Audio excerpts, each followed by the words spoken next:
Welcome to a Greenville County Library System virtual event. My name is Rachel, and I'm the Adult Outreach and Event Coordinator here for Greenville County Library System. I'm so pleased you could join us for this event, Microgreens at Home, presented by Greenville County Soil and Water Conservation District. If you're interested in any other virtual events and activities, please check out our website, greenvillelibrary.org, and select Adult Virtual Events under our Classes and Events button. You can also learn more about this topic by clicking on the Seed Library button under Borrowing. If you're interested in checking out gardening and sustainability materials, just make sure that your library card is up to date and come visit us at any of our locations or online. We look forward to serving you soon. Please join me in welcoming Shanine with Greenville County Soil and Water. Yay, hello everyone. So excited to have you all here. Also, love all of the comments and the introductions in the chat. I too love gardening and didn't know much about microgreens. So we are going to go over everything you need to know to get started tonight. And I'll give you some resources if you do decide you love this and want to continue. There are lots of resources out there to expand your microgreen system. First, let's go ahead and get our virtual learning spaces set up. I know most of you have seen this slide already, but go ahead and rename yourself. If you're having trouble doing that, you want to hover over your own video, and there will be 3 little dots in a blue square up in the upper right-hand corner. Go ahead, click that, and you can rename yourself if you so choose. Not a big deal if you would rather not this evening. Ensure you're muted, but if you can have your video on and kind of show me what you're doing, that will help me troubleshoot if anybody does kind of get stumped along the way. Again, if your bandwidth doesn't allow for that, no worries. Go ahead and type your questions into the chat box or raise your virtual hand. Rachel will be moderating for us throughout the night. And due to the size of our group, if you want to unmute yourself and ask those questions, I think we can go ahead and do that this evening as well. Great. I think the rest of this we've already covered. Thank you again for being here. I think we've done introductions, but I'm Shanine Haler. I work with the Greenville County Soil and Water Conservation District as a community relations coordinator. So I run a lot of our outreach programs. Rachel and I work together to run the Seed Library, and Rachel is the adult outreach and event coordinator at the Greenville County Library System. Tonight's class is supported by the Seed Library and also Duke Energy. They graciously provided us with a grant so we can do outreach events like this related to home gardening and conservation. As Rachel mentioned, all of the resources that we'll use tonight can be found on the Greenville County Library website, and there are lots more things there too, so check that out. All right, so we're going to dive right into it tonight. What are microgreens? I think Brandon said he had never heard of a microgreen. Microgreens are baby plants. If you already garden, you know that plants look really tiny when they start to grow. And essentially, microgreens are just those little tiny plants harvested. We usually harvest about 7 days to 25 days after the seed germinates. And essentially, that just means that these are little, really nutrient-dense salad. Most people eat microgreens raw. So microgreens can be 4 to 6 times more nutrient-dense than their full-grown plant. They also will have similar flavors to whatever plant that they're growing, and sometimes those flavors are more mild. Mustard is actually a really good example of this. So if you like mustard, but you don't like it so spicy, microgreen mustard is the way to go. Most of the time, microgreens will get 1 harvest out of them because they're not going to resprout when they're babies. Notable exceptions to that, though, are wheatgrass and pea shoots. You can actually kind of continue to grow in a microgreen system and get up to, I think, like 5 harvests off of pea shoots, but for sure 2 or 3. Okay, before we continue, any questions on what a microgreen is?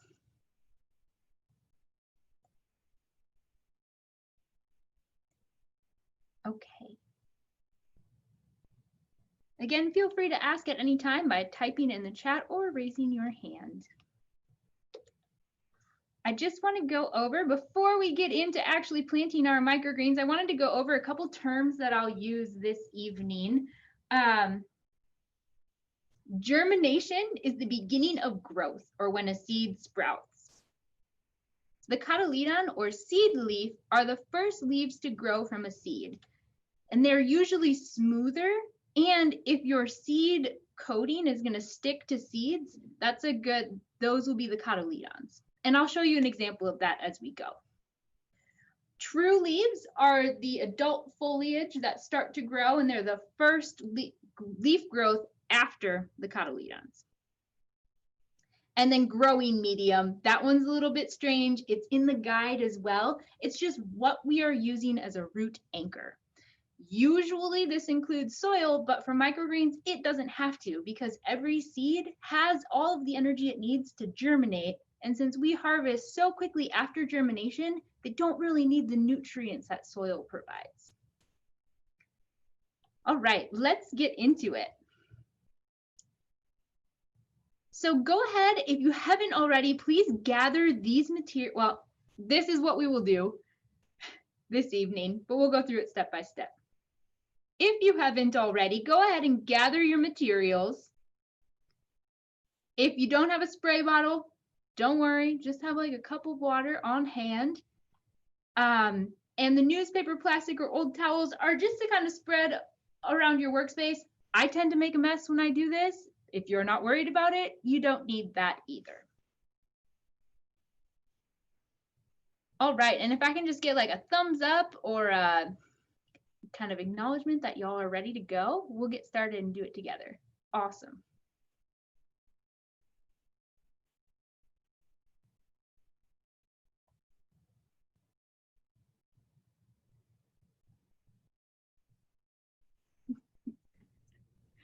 I'm so excited. I think we're ready. Okay.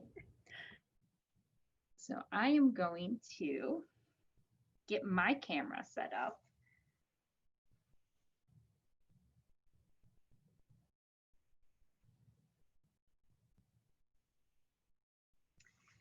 And of course, it's not going to work the minute that we want it to.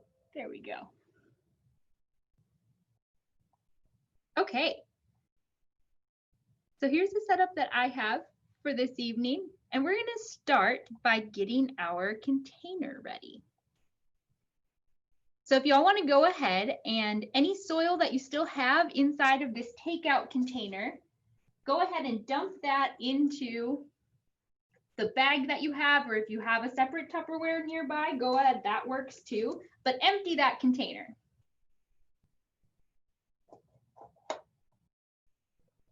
Give y'all a moment to do that. You can go ahead and leave it open and grab your scissors. And what you're going to do is we're going to separate the skinnier top from the deeper bottom. And that's just going to be right along that fold line. So go ahead and cut that.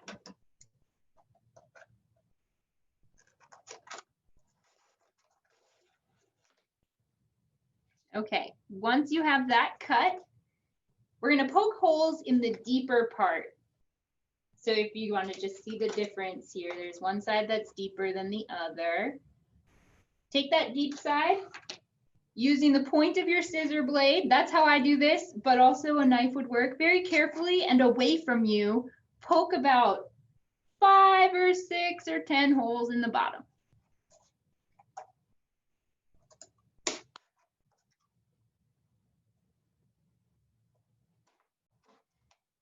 This always looks easier than it actually is.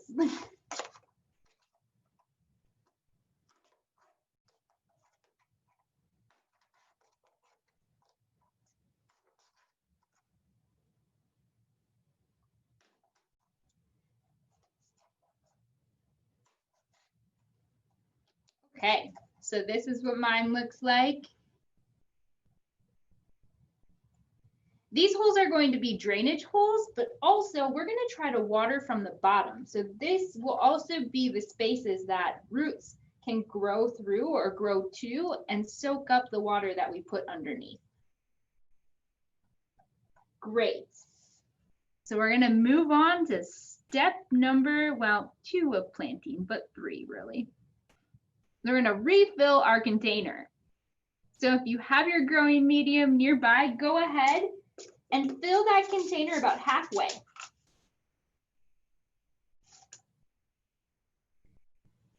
I like to use my hands, but if you have a little trowel or even a large spoon nearby, you can use that as well. Get kind of an even layer. And then go ahead and grab your spray bottle if you have it. And don't soak, but dampen this much of the soil. Go like that.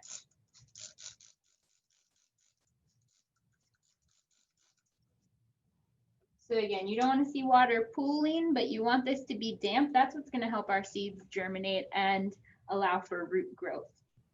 If we don't have a spray bottle, yes, can we just put some in our hands and sort of flick it on the soil?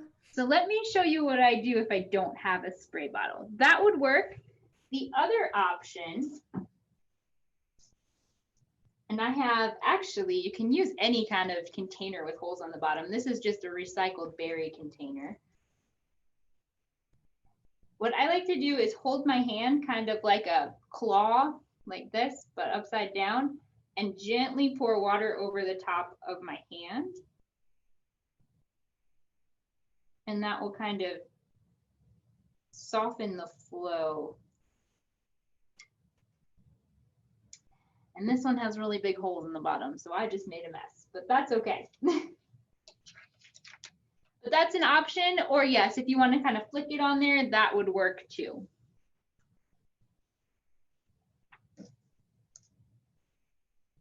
Okay. Move this one to the side. Coming back to our containers then, once you have that soil a little bit damp, go ahead and finish filling your container till just beneath the rim.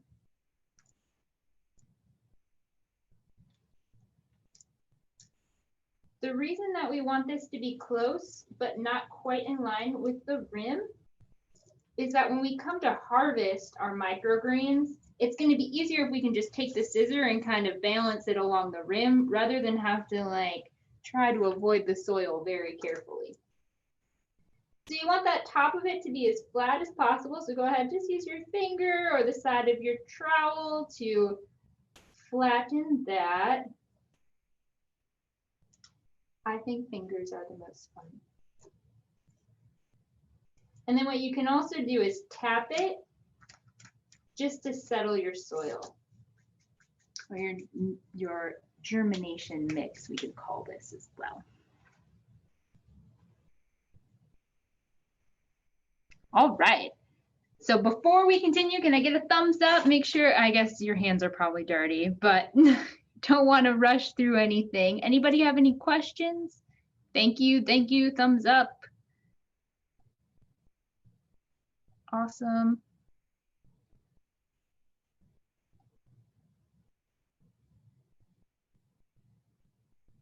Rachel, go ahead and let me know when we're kind of good to continue to the next.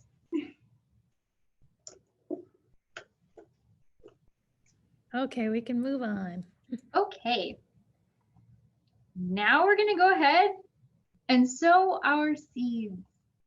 This is the exciting part. So grab those little seed packets. I have mine right here.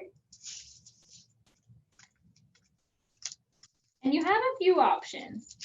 You can dump directly from this packet and very kind of gently swaying back and forth. Just sow seeds in that way. I prefer to dump them into one hand and then grab them with my fingertips and sow like that. What you're looking for is a complete layer of seeds, but don't pile them up. And I'll show you an example of that in a minute. So you want them to cover the container completely, but not be piled in any one place. And we've got one question. Great. Do larger seeds like peas need to be spaced at all? Yes. So with microgreens, what you want to try to do is have about a seed's width of space between every seed. So with these teeny tiny lettuce seeds, that means they can be really close together. But with larger seeds, that's going to be a little bit, you want to have a little bit more space. I'm going to turn my camera so I can look at y'all. And I can show you that I actually have some beet seeds here. So beets you can also use for microgreens. And these are a lot larger seeds. Who asked that question? Rashane, did I do that right? Great. So with beets, you can go ahead and space them out a little bit more.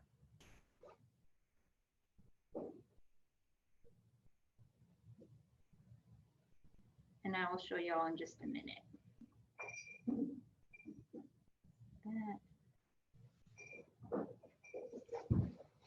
So with beets and larger seeds, I'd recommend spacing a little bit more like this. Can y'all kind of see that? This is what you want to avoid. Kind of a big cluster of seeds like that.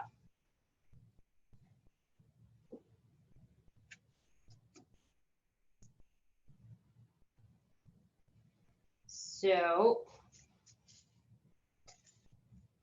here's what my lettuce seeded looks like. And I used about half my packet of seeds. You could use just about the whole packet as well.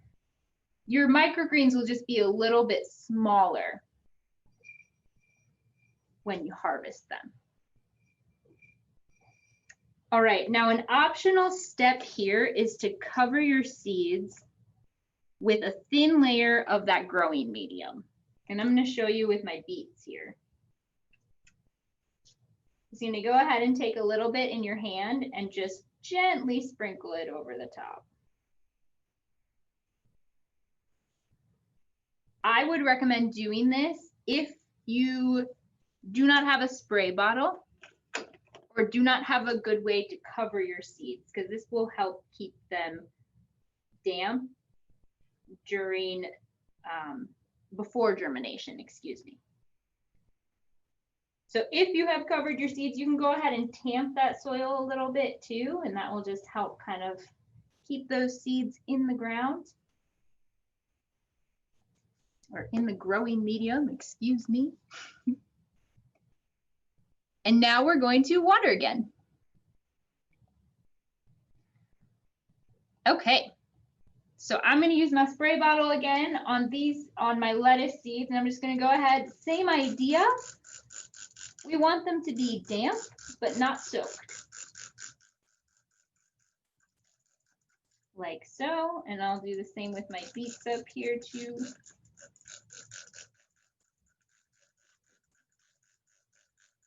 Again, if you don't have that spray bottle, the hand technique would work. What may work better at this point is to actually not water from the top so you don't displace your seeds all over the place. What I would do if I didn't have a spray bottle would be to just cover this with a damp paper towel or a damp piece of cloth. So I'm going to get my paper towel ready here, and we're all going to do that.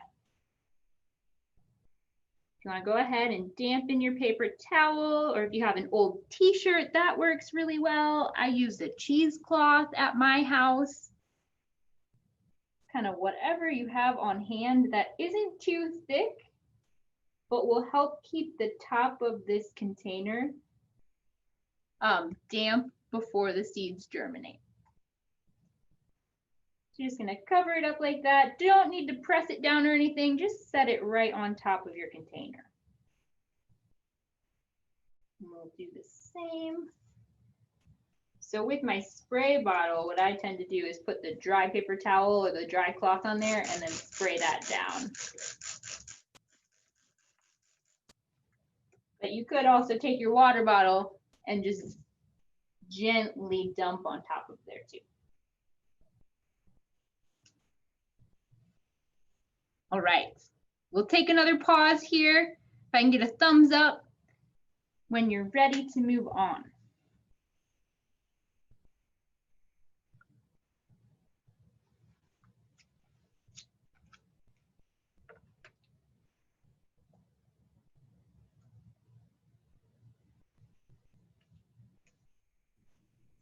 Okay. We're ready. Great, so excited. So next up, we're gonna go ahead and prepare these seeds to give them the best chance to germinate. So here it says cover with a paper towel or thin piece of cloth. The other thing that helps a lot I've found over the last week or two of experimenting is to take the cover and just set it on top. If you want to weigh it down with something, that's an option as well, but not totally necessary. This just helps maintain the moisture on the top of the soil.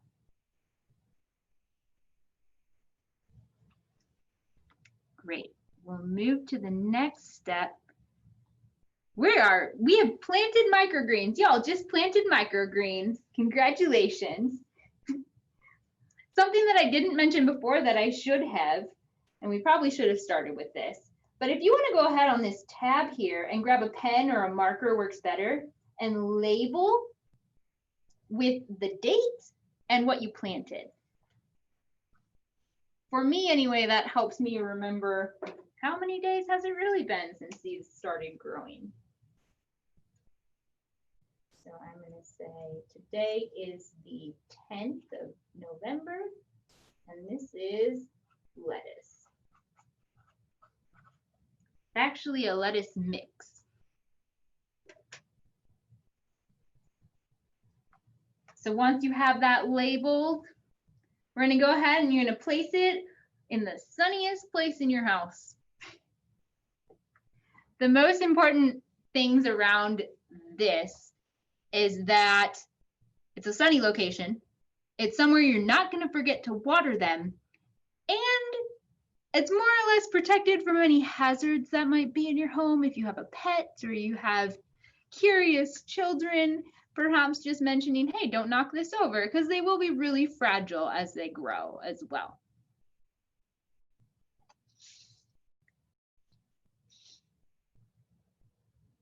Okay. So there you go.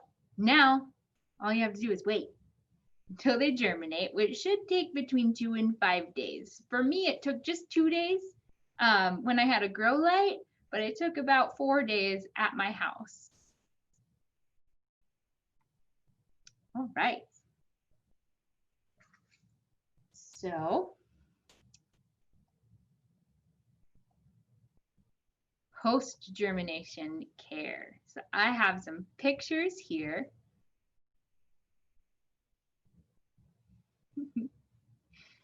So I have some pictures here of what your microgreens will start to look like. I also have some baby microgreens that I've been growing to show all of you. So once your seeds start to germinate, you can go ahead and every day I would just check underneath your paper towel, see if they're growing yet or not. And once they do start to germinate, go ahead and remove that paper towel and you're going to water from the bottom now. So I'm going to show you all how to do that. And now you don't need a spray bottle. The most important thing when you're watering your microgreens is to not wet the actual leaves, because that can cause molding, especially when they're growing in a really tight bunch, kind of like the mustard here.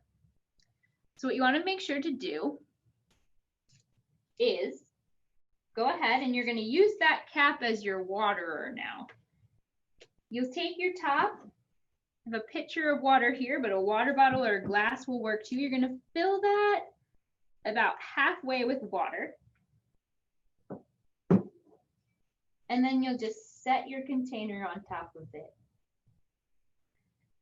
When your microgreens are small, like this chart is, they won't need quite as much water. But as you go, you'll have to water more and more.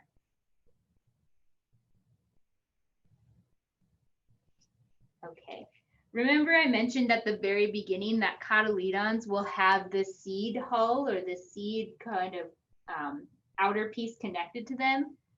I hope you all can see this. Try to get my camera to focus. But you can see that there are little kind of balls on the end of these seedlings. Those are all seed hulls on the Swiss chard here.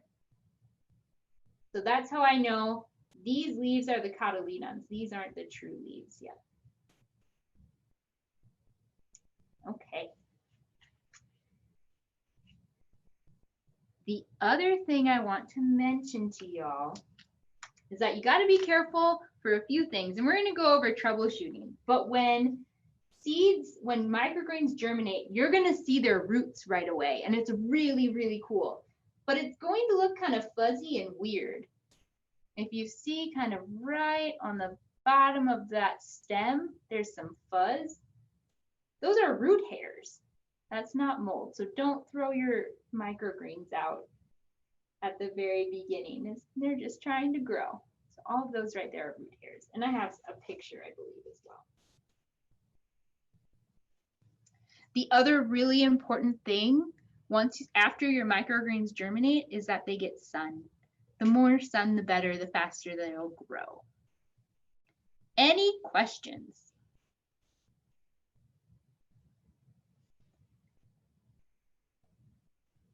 All right. Are root hairs just like baby roots? So there's a main root, and then there are root hairs that will grow off of it. So it's part of the root. Essentially, yes, it's the root extending. Good question. All right. So you've gone through this whole process. You're really excited. Your baby microgreens are growing from something that looks like this to something that maybe looks more like this. Yay. So this is actually the lettuce mix that you all have. And this was grown in my house with indirect light. And I want to show you the difference between these ones that were planted the same day as these ones. Okay. To be fair, one's a larger container as well. But this is the difference that light can make in the process. Are these going to be any less delicious? No, just smaller. So once your microgreens are big and these are ready to harvest, so I want to go ahead and I'm going to show y'all how to harvest, just so you're ready to go. So I planted these. This is the lettuce mix on the 29th of October. We do have a question. Great. Can the growing medium in the kit be reused? Reuse, no. So ideally, you're going to switch your growing medium every time. Two reasons why. It would be pretty challenging to reuse it because it's going to be just a big old root ball. And if you did have any trouble with mold or fungi or anything like that, that will be held in the growing medium and you don't want to carry that over into your next seeding. Great question. Okay, so we're going to go ahead. I'm going to show you how to harvest just a little bit here. I also want to show you this. So these containers are really cool because they have holes in the bottom, but that's a root mat. So hard to show on this camera. But look at all those roots just growing right out of the bottom. So exciting. So to harvest, again, I'm going to do my best to show you all this. But you want to hold your container at an angle and you're going to trim with your scissors right above the soil line. So I'm going to trim with my scissors about right here.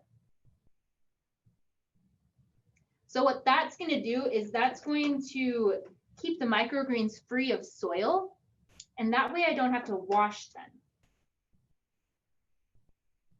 So you can just go ahead, take your scissors, and if you hold it at the right angle, the greens just fall into whatever bowl or container you have to catch them.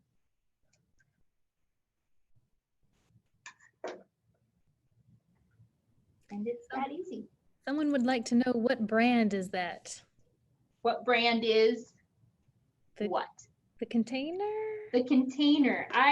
It is from Amazon. It is a microgreen growing container. I do not know what brand it is, but we can share that link. All right, and voila, you have clean microgreens. If you do find yourself with a little bit of dirt or soil in your microgreens, you can go ahead and wash them. Just be really gentle because they're really delicate little baby plants. And then they can be stored in an airtight container, preferably like a food safe container, obviously, in your refrigerator for up to 1 week. But honestly, my favorite thing to do is just like trim them right into a salad bowl. Or if you have pizza, you can kind of just sprinkle them on top of your pizza. I find mustard greens really delicious that way. Great. So that is harvesting techniques. The last thing I want to cover with y'all tonight is a few common things that you may find in your growing process. We do have one more question about. Oh, great. Yeah. Is it better to harvest with more dry or wet medium? I haven't tried either way. I don't think it matters. This one is medium dry, I would say. And I had no problems. I have no soil in my microgreens. Good question.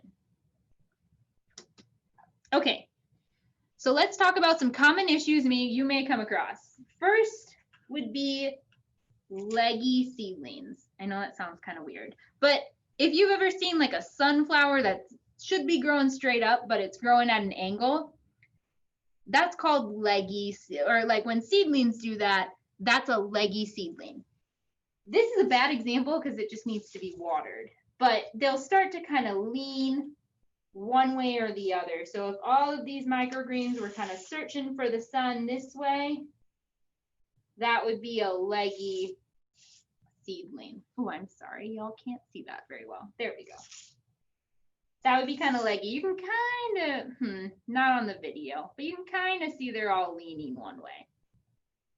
And we don't want that. So if you find yourself with leggy seedlings, you have two options. Ideally, you would get a more direct light source, so something that's coming right from above or mostly from above. And or you can rotate your container 180 degrees daily. And that'll just make sure they're not growing too far to one side or too far to the other side. Okay. Other problems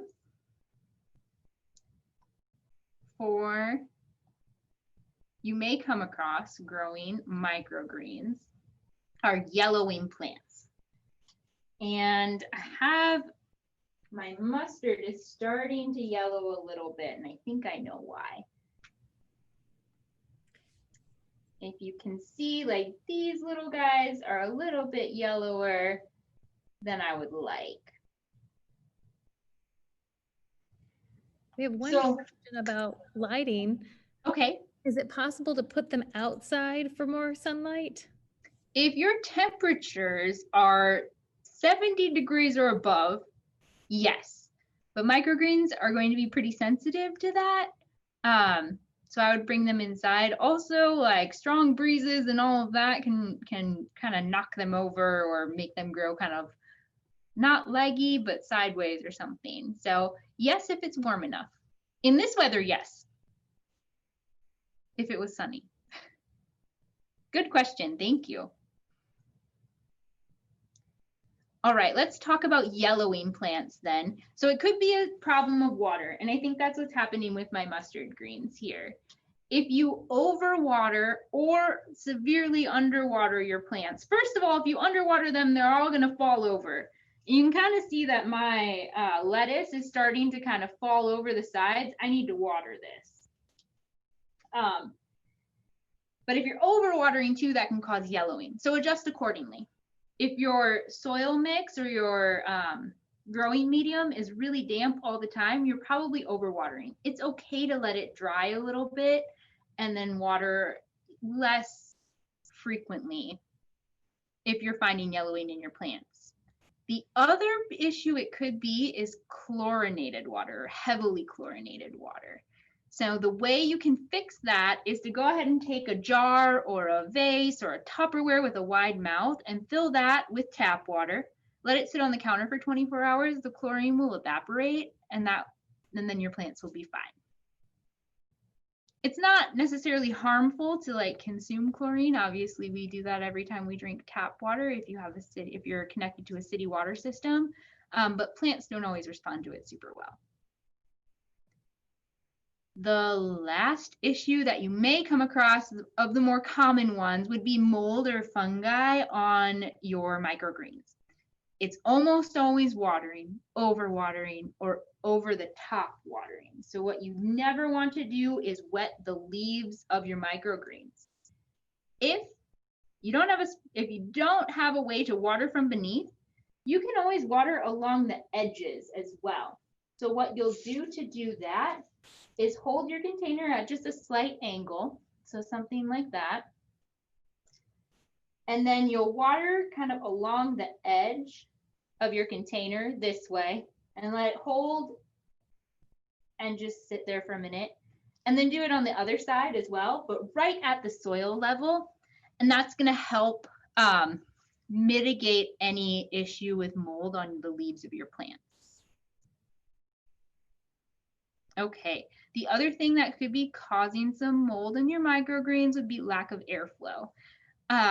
What I found worked really well for me is to use a windowsill that also had a vent very near to it, and that helped keep airflow around my microgreens. They dry out a little bit faster, but I think that was worth it. You could also get like a small fan or something like that to help keep a little bit of air flowing around your microgreens. Okay. We have a question. Yes. If we do use a grow light, should it be kept on all the time for best results, or do they need a dark period? So great question. You can leave them on all the time and it'll just produce those microgreens even faster. What I've been doing is about 10 hours a day, and that seemed to be enough as well.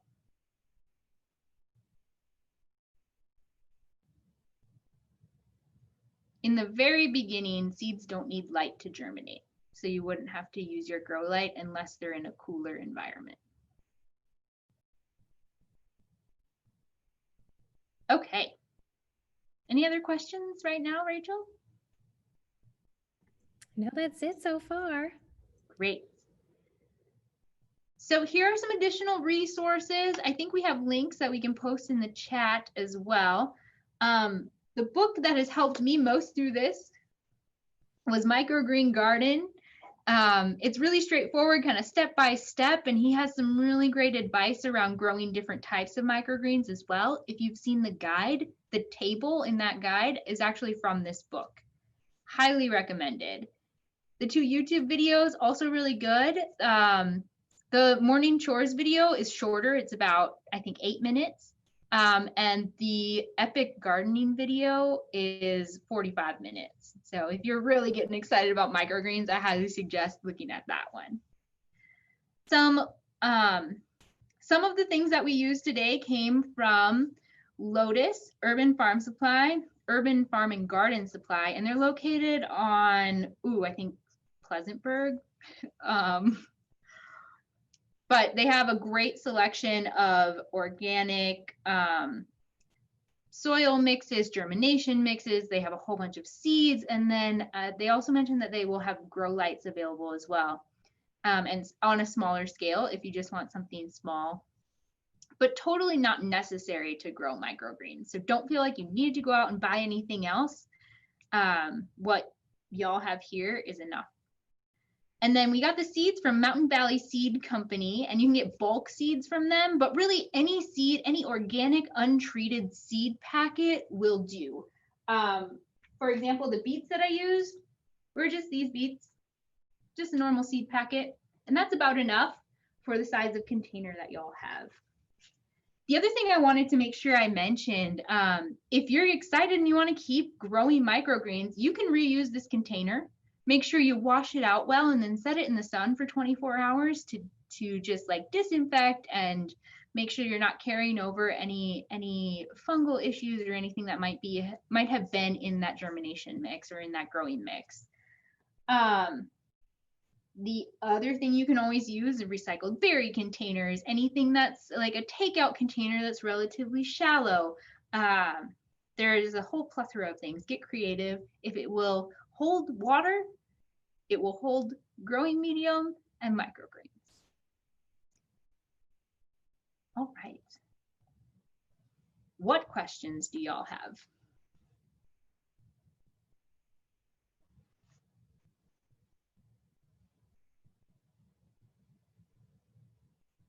All right, I think I'm seeing one in the chat, Rachel.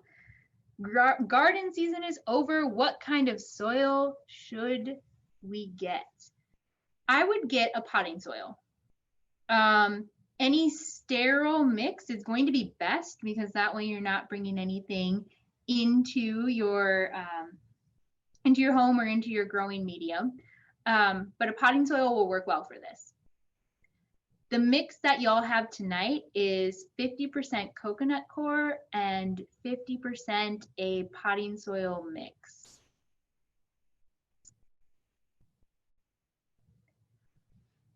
Any other questions?